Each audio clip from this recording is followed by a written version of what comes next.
Inhale, then exhale. Okay, this time, hawakan ng kaliwang kidney. Itulak, ipatong ang kanang kamay sa kaliwang kamay. Tulak, then look back. Tingin sa likod, pantay ang paa. Hindi nakabuka ka. Okay, tulak. 1, 2, hanggang maglak ang balakang. 1, 2, 3, 4, 5.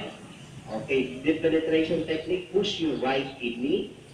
Ipatong ang kaliwang kamay. Push. Then deep breathing, inhale.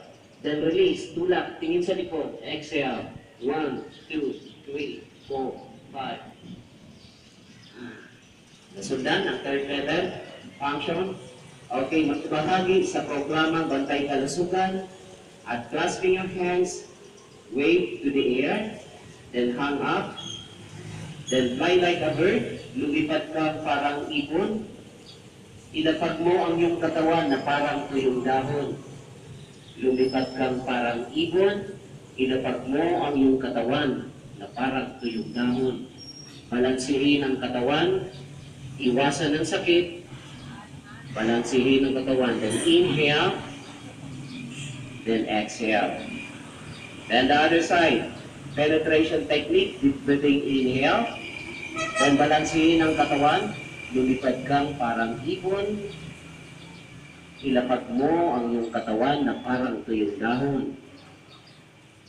A deep penetration technique, inhale, then grab the air, deep breathing, inhale, then release all kinds of tension, exhale. Okay, that's a third level function para sa penetration technique. Ako nga pala si Doc Joe, I'm 53 years old.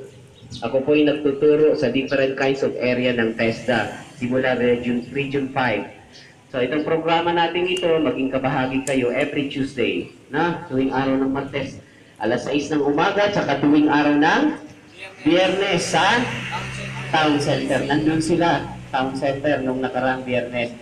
Kaya yung mga nandito, nakabahagi, meron kayong certification, certified kayo. Okay? Okay,